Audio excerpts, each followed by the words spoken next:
Okay, so clapping game is we're going to do Mexican wave clapping. It's going to start with Vicky in the front row. Start clapping, please, Vicky. It's going to go like this. Go around, around, around, around, around. And then that will go more. Keep clapping to the stage and kill Richardson!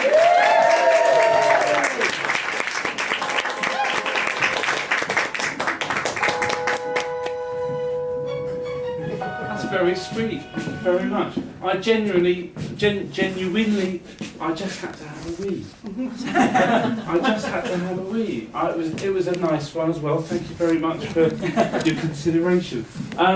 You are watching tonight. You are sharing something with me. Not that I can see you because I've just realised it's very bright up here. You are watching me lose my virginity. I am losing, as I speak, as you witness, my stand-up virginity.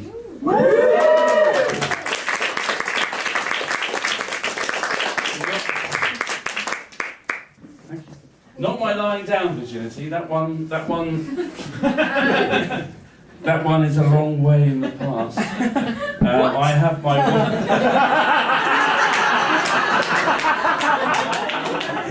Always do your first stand-up gig with your wife and you. Bless her, love her to death. No,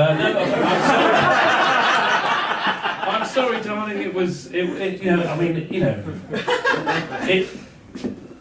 was that far ago because I am 49. Okay, so I've got a big birthday coming up in January. Can you guess which one it is? Yeah. So.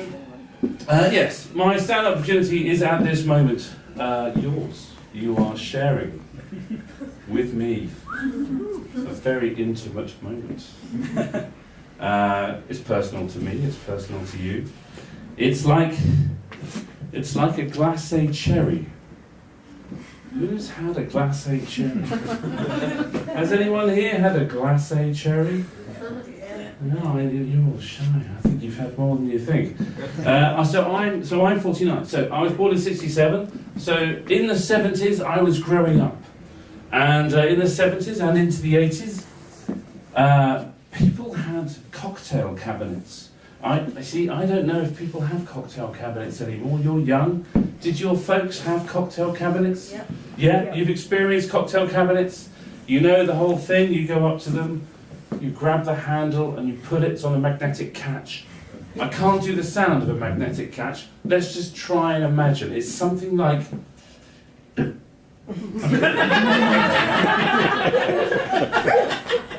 it's a little flap, okay? It's a flap, probably made of formica.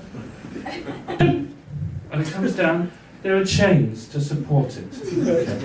And in the cocktail cabinet you have crispy bottles.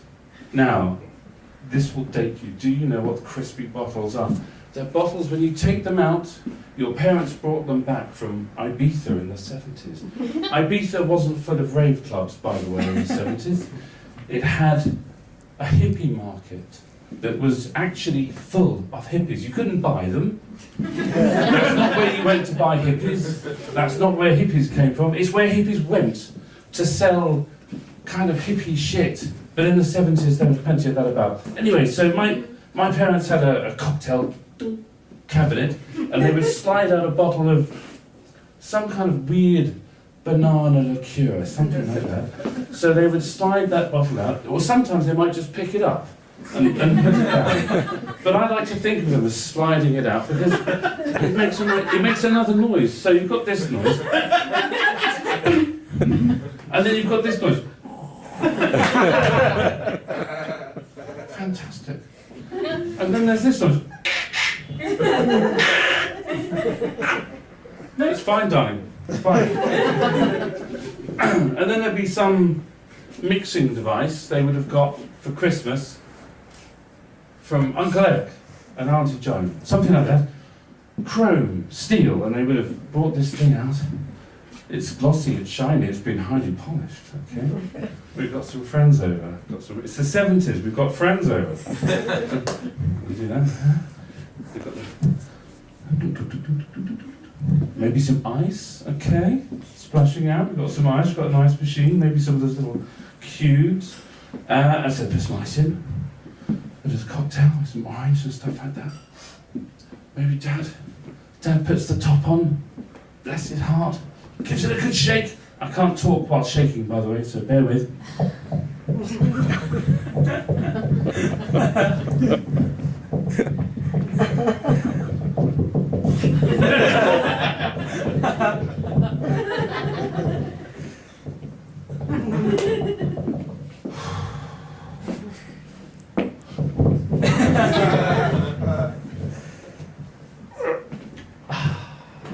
Right, darling.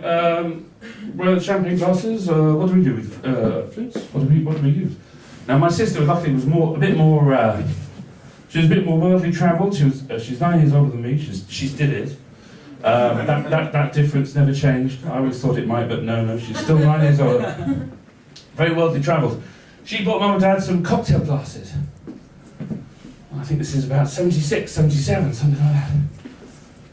Amazing flat things. You have to. This is the gap here. You slide your finger into that gap and you hold them like that. And then she would pour ice and things. Sometimes she would do weird shit. Well, always. But she would get a lemon, and she would rub it around the edge of the glass, and then she would dip it in salt, for fuck's sake. Salt! No! And then she would tip it the right way up and then pour the cocktail in. And then they would reach into the back of the cocktail cabinet. There's a little glass jar, this big, with a screw top. It's just a glass jar with a screw top. But in there are glacé cherries. She would pull out the glacé cherries. It didn't make a sound, that one. And there'd be, and we all still have these. A little plastic container, okay, with cocktail sticks in. You all know them as cocktail sticks, but how often do you fucking use them as cocktail sticks? Real cocktail sticks.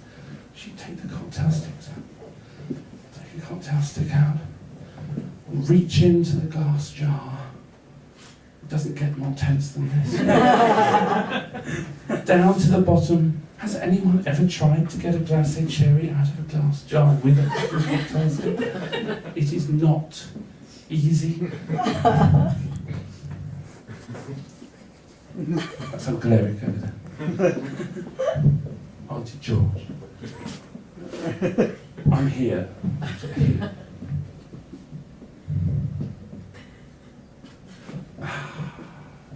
There's the glacé cherry on the cocktail stick. That is my stand-up virginity that has just been punctured by you beautiful audience. Thank you very much.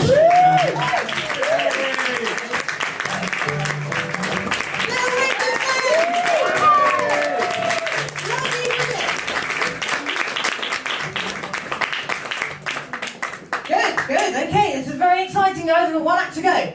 Until the break, yes. So that's very exciting. I'm going to introduce you to Sophie Henderson in just a second. Very quickly though, just tell you quickly about how I